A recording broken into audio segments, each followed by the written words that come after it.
ating feeder na binibreed. 2 pairs. Yan yung mga ano. Yan yung isang female. Okay. Guys, available na to guys. Pwede na ito ma-out. Ating bagong strain.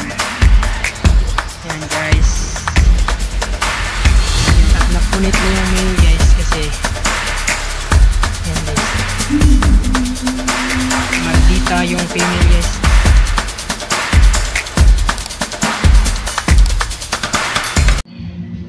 Magandang hapon sa atin mga guys. Nandito na naman tayo mag-update sa ating mga isda.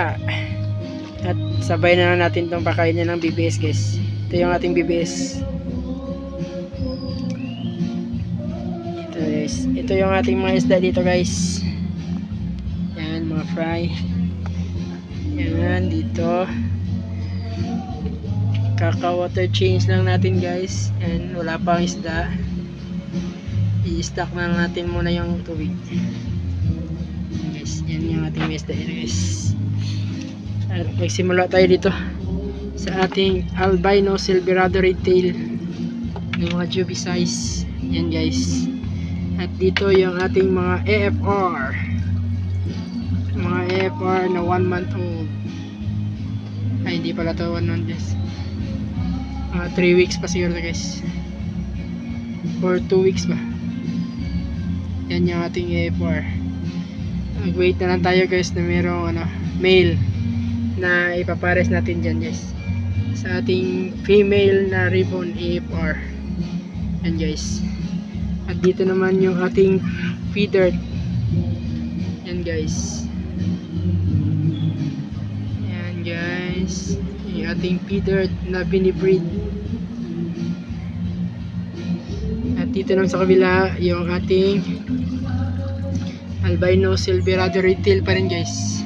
Yan, meron pa tayong ma-out dyan guys na 2 pairs. Yan yung mga ano, yan yung isang female. At ito yung isa guys. Yan guys, malalaki yung katawan nila guys. Albino silverado red tail. At dito naman sa kabila yung ating albino koi red ear. Yan guys, albino koi red ear. Yan yung ating breeder na female guys. Kaso konti lang yung ano, yung red niya sa kanyang ear.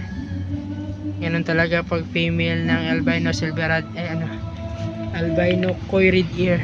Yan guys, matagal mag red ear yung ano guys, female. Ito, yan yung mga anak niya. Yan guys, ibabangga natin siya dyan. Select tayo ng male dyan. Yan guys, ang laki ng katawan ng albino koi red ear natin guys. At dito naman sa kabila yung ating mga feeder.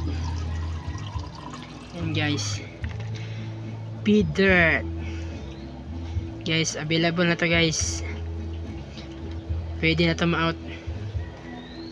PM lang ating mga feeder. At dito sa kabila yan guys, ating breeder na ano, feeder koi trio, yung ating bagong strain. Yan guys, yung ating tryon na feeder koi, sana makabreed na. Yan sila guys. Yan.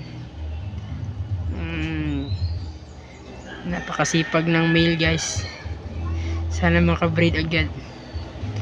At dito naman yung ating mga albino koi red ear, mga 2 weeks old.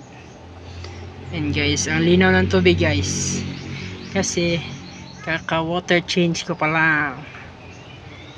Guys, albino koi red ear, 2 weeks old. Dito yung ano, fry ng feeder Jakin Guppy Lines. Yan yung mga fry. Yes, nag 1 week sila ngayon kasi ano, July 1 sila na drop. Yan guys. At dito naman yung ano, AAP white natin guys na breeder. Yan, ribbon female. At napunit na yung male guys kasi yan guys, maldita yung female guys.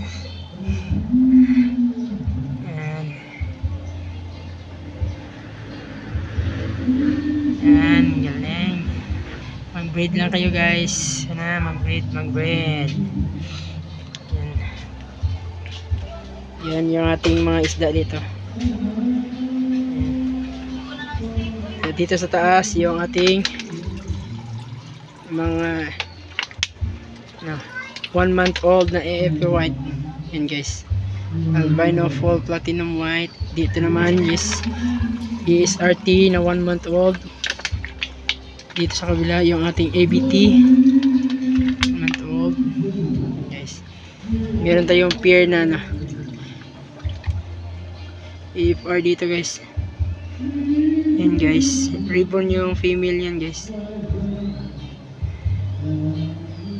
Yan. Dito naman yung ating full gold. Yung full gold. Yan guys, full gold. Mga juby size na mga full gold. Kitang-kita na yung pagka gold nila. Yan. Sa kabila naman yung ating old line na P-dirt.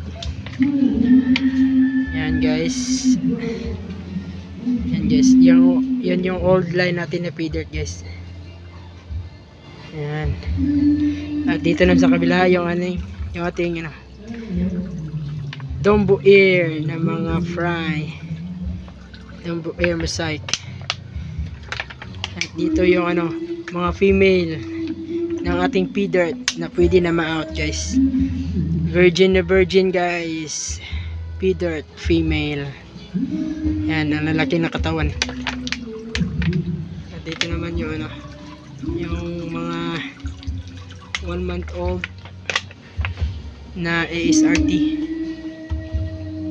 Going 2 months na to guys. Yan. At dito naman sa kabila yung ating breeder ng Dombo Air mosaic. Yan yung breeder natin guys. Dombo Air mosaic. Yan. Dombo Air mosaic. At dito naman tayo guys. Breeder ng ating HB Red Rose. Yan guys. HB Red Rose. Yan, dito natin i-breed guys. 2 male saka 4 female. Nilagyan natin ng ito. Para pag nag-drop sila, hindi nila makain yung yung fry. Yan guys, HB Red Rose.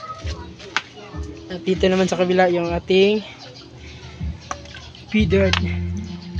Yan guys, P-dirt. And J-King guys. J-King Guppy Lines na P-dirt. Yan yung ating breeder. Ang laki ng tinga guys. Saka dark ear talaga. Yan guys, J-King Guppy Lines from Davao. Yan guys. Diyan wala pang laman. Saka ito wala pang laman. Kasi bagong water change pa lang to guys. Kaka water change pa lang. At dito nga pala yung mga female na AFR. Yan, ready to breed na siguro ito yung isa. Yung ating P-dirt. Albino full platinum white. Yan guys. At yan lang po ang update muna natin dito guys sa ating mga isda, ating mga gapi. Yan yung update. Ang ganda talaga pag bagong water change, ang linis ng tubig. Yan guys. guys. Yun lang ang update natin guys. Sige, salamat sa inyong panonood. Thank you.